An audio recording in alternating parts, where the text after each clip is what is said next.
Hey guys, I am Callie and I am here to just share my experiences with you guys. I get a lot of people ask me about how did I get started, how do I like the business, how do I have multiple locations, and different things like that. So I'm here to share a lot with you today. I want to start off by letting y'all know how I got started. So I am that girl that grew up with no sisters. I'm the youngest of four, the only girl, and my mom could not do hair. And I ain't even joking. She hates me to tell the story, but every picture growing up, like young, getting older, I had the same hairstyle, like two Afro puffs, and that was it. So, the older you get, you want to start doing new styles, and I just didn't have any help with that. So one of my cousins was a braider, and she took me under her wing and showed me how to braid. And that started everything. Once I learned how to braid and I learned how to change my look and do my own hair, I started doing my friends and other cousins. And once I got my speed up and compliments on how good my work looked, I'm like, you know what? I can start making some money. So I started charging people, and that was the beginning of my entrepreneurship. So from that, I want to say I was about like 12 when I started charging. And then I went into a salon and started working.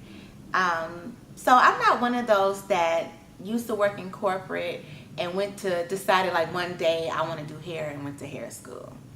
As a matter of fact, I really didn't go to hair school until I was already established. So I'm like the opposite. So I went into a hair salon, but I was only doing natural stuff. So braids, twists, clients starting their locks, keeping their locks together. And then I started branching out and people started knowing about me from the little town I was in. And I started working at a radio station because I went to school for broadcast after high school. And I worked at a radio station, one of the top hip-hop R&B stations in Detroit.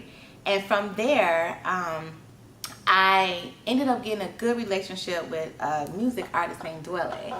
So I don't know if y'all know who he is, but he was my first major client. And from him, I started doing people that played for the Pistons, for the Lions, for the Tigers. But my bread and butter was braiding. So back then when like Trey Songz had his braids, I don't know if y'all remember that, but I was that girl braiding it from time to time. Raheem Devon. So this was back when like Allen Iverson and Alicia Keys wore their braids. I was in my prime. So once I started building good relationships, one of my clients had a lot of money and wanted to invest in me, and I opened up a salon in Novi, Michigan. So that was like the beginning and the end for my salon and just realizing what I wanted to do in this career. So it wasn't the best. I was only 23 and I went big because I had somebody behind me that had millions, so why not? That's the kind of mentality I had. So it was braids, it was extensions, it was nails, massage, we did facials, anything you can think of, barbering services, everything was in my shop. And just imagine doing that at 23 and you really don't know what you're doing. It's your first business. I didn't have any help, so even though I had money backing me, I still didn't have what I needed to keep a business going. So it was a lot. I would hire people, and since I wasn't a hairstylist, how am I going to train them, or how can I tell them what's right or wrong? So soon after, I realized like this is not for me. I had a 5-year lease at that salon, and when it came to year 3, I'm like, look, deuces, I'm tired of this, I'm stressed out, I'm not making no money, and I'm ready to go. So I left my salon with my brother because he was in there working with me as a barber. I said, look bro, it's 2 more years left in this lease, have it, do what you want, I'm gone. And I grabbed my dog and my little belongings and all the hair supplies that I could fit in a car, and I came to Georgia. As a matter of fact, a friend of mine drove down with me because I wanted to take my car. So I also had a U-Haul that had like some of my stuff in it, like my bed and everything I needed to start a new life.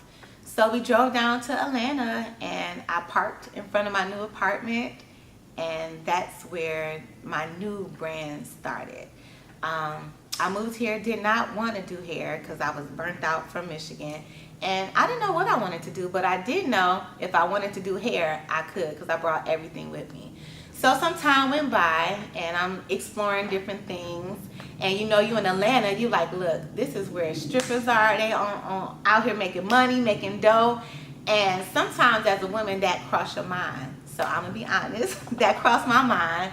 I'm like, you know what, let me see how I can do with this. Because I felt like I looked pretty good for my age. I knew how to dance. I'm like, let me step into this. But that is not who I am. I went as far as auditioning, y'all. And after that audition, I'm like, this is not for me. And also, I'm very prideful. So I'm like, hey, if my brother come up in here or one of his friends, what am I going to say? So I did experience that. And that opened my eyes like, look, let me get back to what really make money for me.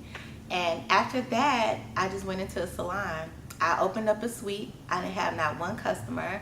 I didn't know what I was going to do, but I knew I had to do something because my money was low. And sometimes when you're like at that stage of your life, you're like, I got to do something, and you start grinding harder than ever before. So this was in 2009, and Instagram wasn't out. Facebook wasn't really out.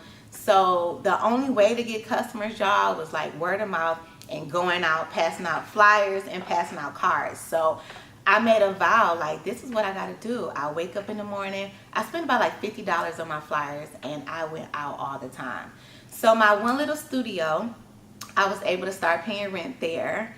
And it went from one studio to like, okay, now I can expand. So the owners of the studio knocked down a wall for me.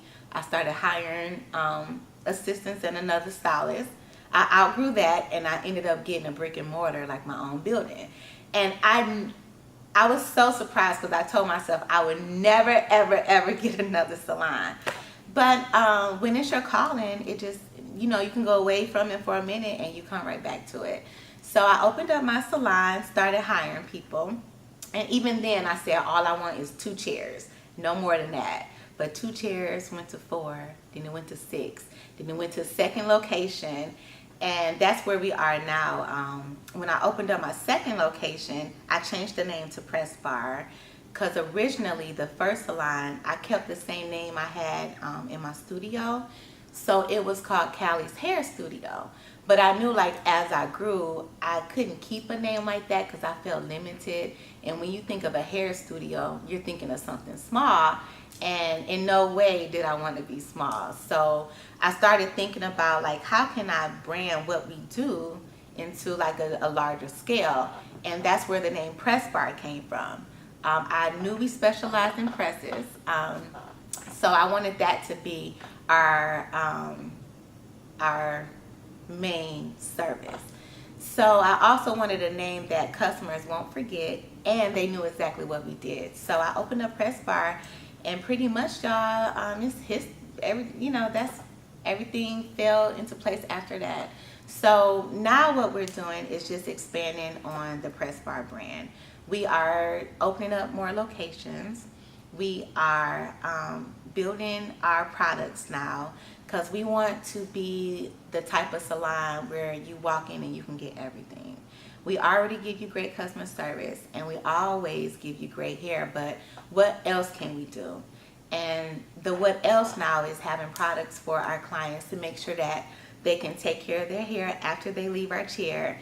And I also want to have events at the salon where we are educating the customers. We're doing like different workshops, because we do get a lot of mothers that don't know how to take care of their daughter's hair, and fathers as well. And nothing's wrong with that. You just need to know, so that's our, oh God, I'm just rambling. So that's what our salon is turning into. We're going to be that go-to spot for everything hair. And I think that's it. Oh God, why don't I know how to finish this? So that is Callie. I am an entrepreneur. I am a multi-salon owner. And our next step on top of products, we will be franchising. So I want the Press Bar to be similar to like Fantastic Sam's or Great Clips. You know how you can go, no matter where you move, you can find a place to get your hair cut. Now it's gonna be, no matter where you move, you can find a place to get your hair pressed out. The natural hair industry is one of the #1 growing industries now, and we want to be part of it, and not just with hairstyling, with the whole package. So moving forward, I do just want to keep my brand growing and eventually get from behind the chair and just manage my salons and help others that want to be like me, because I never had a salon owner that pretty much took me under her wings and showed me everything from scratch. And that's what I want to be, because it makes our industry much better if you have owners that don't mind teaching the younger stylists how to be better. And overall, it just make the industry much better if you have stylists and owners that care about the industry. So that's what we're transitioning to. I'm getting away from the chair and wanting to just be more of a mentor and help others get to the level that I'm at. And that's it. Bye.